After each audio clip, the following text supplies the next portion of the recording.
Muy buenas, inversores. Si invertís en Argentina, ya sea en títulos públicos, obligaciones negociables o en acciones, este video es para vos. El riesgo país en la era Milei. El riesgo país es un índice elaborado por el banco de inversión norteamericano JP Morgan y mide la sobretasa, o también conocida como spread, que tienen que pagar los títulos de deuda, generalmente títulos públicos de un país, respecto a los títulos públicos o bonos del Tesoro norteamericano, normalmente conocidos como US Treasury Bonds. También es conocido como ENBI por sus siglas en inglés, de Emerging Bonds Index, índice de bonos emergentes. Por eso en nuestro país, en Argentina, así como en otros países de América Latina, es tan importante este índice. Entre los principales factores que componen este índice, encontramos en primer lugar el riesgo sociopolítico, que consiste en manifestaciones públicas, tomas de fábricas y establecimientos por consecuencia de huelgas sindicales, por ejemplo, roturas de comercios, de oficinas en estas huelgas, así como también conmociones sociales graves, guerras civiles que puedan llegar a ocurrir y que por supuesto van a elevar el riesgo país. El riesgo político-administrativo tiene que ver con las regulaciones que tenga un país fruto de su gobierno. Si el gobierno es más intervencionista de la economía y emite más regulaciones, por supuesto el riesgo país será mayor. Y en el caso de un gobierno que otorga mayores libertades económicas, por supuesto el riesgo país medido en puntos básicos va a ir descendiendo. El riesgo soberano tiene que ver con el riesgo de default de la deuda de un país. Por ejemplo, un inversor que tenía un título que vencía en el año 2024 se le refinancia y se le entrega otro título que va a vencer, por ejemplo, en el año 2050, fruto de que el gobierno no cuenta con los fondos, principalmente divisas en dólares norteamericanos, para hacer frente a esa deuda.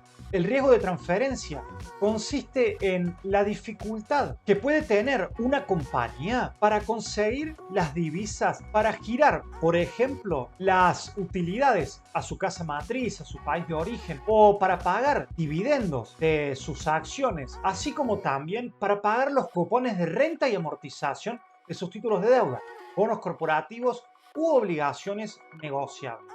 Entonces, al no tener el país, al no contar el gobierno con esas divisas, las empresas no pueden ir al Banco Central a adquirirlas. Y el riesgo económico financiero sucede sobre todo cuando hay alta inflación. Entonces, se pierde el cálculo económico.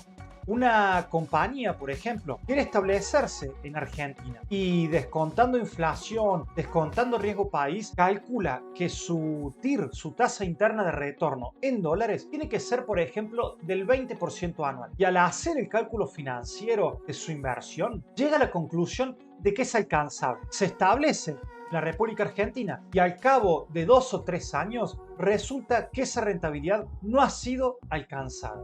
¿Y cómo se realiza el cálculo del riesgo país? El ENBI Plus o ENBI+, recordemos que es el Emerging Bond Index, índice de bonos emergentes, se calcula como el rendimiento que tiene que tener un bono argentino menos el rendimiento de los US Treasury Bonds, los bonos del Tesoro norteamericano, multiplicado por 100 para que nos dé en términos porcentuales. Y si nosotros despejamos en esta fórmula, podemos ver cuál es la tasa interna de retorno, el rendimiento requerido por un inversor para un título de deuda argentino. Vemos que si al rendimiento de los US Treasury Bonds le sumamos el riesgo país argentino y lo multiplicamos por 100, vamos a encontrar en términos porcentuales el retorno requerido por los inversores para la deuda argentina. Aquí vemos lo que está rindiendo un US Treasury Bonds a 10 años del Tesoro norteamericano. Actualmente está en el 4,23% anual en dólares. Y aquí vemos a cuánto cerró el riesgo país argentino el día de ayer, 3 de diciembre.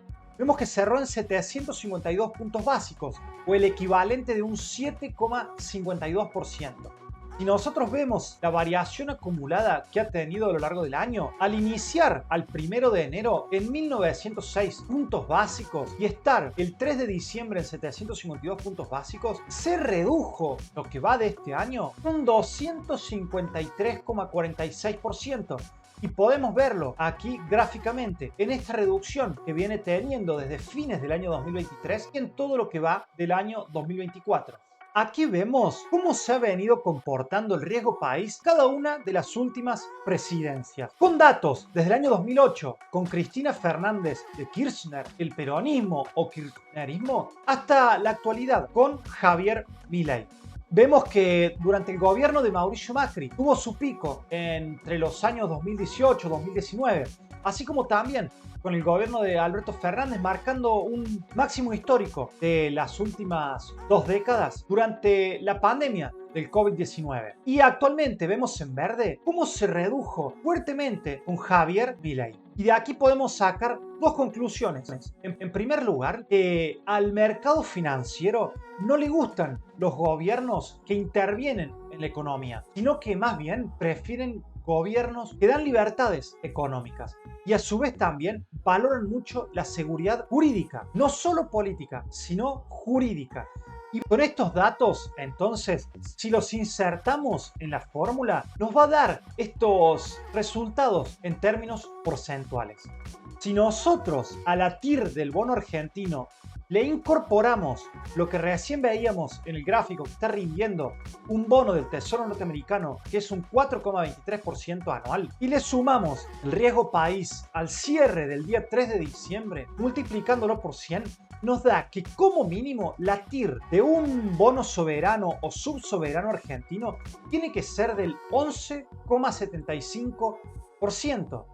Y si nosotros a este dato lo incorporamos en la fórmula del ENVI+, nos encontramos con que la TIR de un bono argentino le restamos la TIR del bono del Tesoro norteamericano a 10 años y lo multiplicamos por 100, vemos que el riesgo país argentino es de 7,52% o 752 puntos básicos.